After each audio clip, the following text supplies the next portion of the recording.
Welcome all gamers, achievement hunters, friends, and loyal fans to TBD Gaming, the video game broadcasting and review channel where we keep it real. I'm Evasion, the jack of all games and master of none.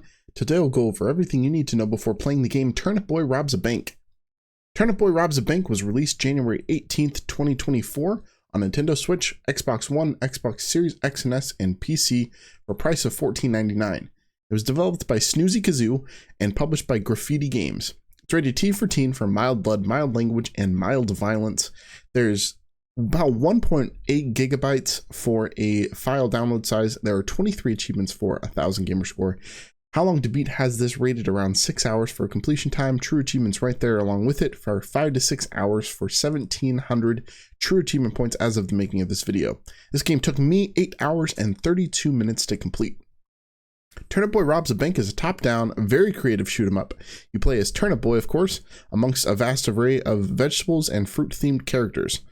When you find out that your local bank has been involved in some shady business dealings, you decide to rob it and teach the dirty business owner a lesson. The game plays as a repeatable mission, so basically you show up and start looting the bank, and there's only a certain amount of time that you can be in the bank before the cops show up and start fighting you and trying to capture you and or gassing the entire building out so that you have to leave. The deeper you get into the bank each playthrough, the more items you'll find, the more you'll be able to progress in the game.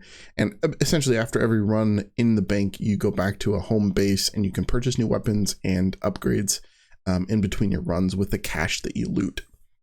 Things I liked about this game, as someone who played Turnip Boy Commits Tax Evasion, which is the first game in the series, I'd say this is a really solid sequel. Rather than the Zelda-like adventure game we got in the first one, this is a fast-paced run and gun, and I've never really seen a series completely change genres like that from one game to the next, but surprisingly this works. So the games couldn't be more different as far as gameplay and storyline go, but they definitely are related. Like, I guess the storyline does continue seamlessly, even though the gameplay and the style of both games is completely different. I really like the story of this game as well. You get a few more pieces to the puzzle regarding Turnip Boy's family situation, and I think it leaves things pretty wide open for a third title, which I think is pretty cool. The creativity for weapons is also something I really enjoyed in this game. It's basically really extensive. You can use a giant crayon to kill people. You can use a potted cactus that shoots needles like a minigun. You won't be disappointed with the variety of weapons in this game. It's really creative. Just like the previous game as well, there's a lot of humor mixed in with this vegetable-filled story. There's tons of little funny tidbits, and reading the dialogue is actually a good time. There are also a lot of really funny, like, homage and nods to pop culture and to life in general in 2024. I think this is a really funny game. Also, another thing I really enjoyed was the accessibility settings in the main menu. I've been over this before in previous videos, but I always take advantage of God mode or damage boosts if they're available, just to make things go a little easier and maybe take a little less time. In this game, there are a damage boost up to 3 times the damage, I believe, and God mode is also available in this game, and they don't affect achievements either, so you can complete the game 100% with those assists on. In my book, that's a win-win. Things I did not like about Turnip Boy Robs a Bank. There were during the game there were some you basically have to complete a bunch of tasks for people to receive rewards, usually in the form of a cosmetic hat that Turnip Boy can wear. After finishing the game, I was missing 2 achievements, one for collecting every hat, I was 1 short, and 1 for completing every task. It turns out that there is a hidden task in the game involving a rat in the sewer. You have to go talk to the rat, ask, complete a quest for the rat, and then you'll get the rat hat. For some reason, the task didn't show up in the tasks menus at all, so I couldn't find it. I didn't know what was going on. I didn't know what I was missing. I replayed the end sequence of the game and beat the final boss again just to make sure I wasn't missing anything. But then I after some reading on True Achievements and Reddit, I finally found out that there's one hidden task you have to do.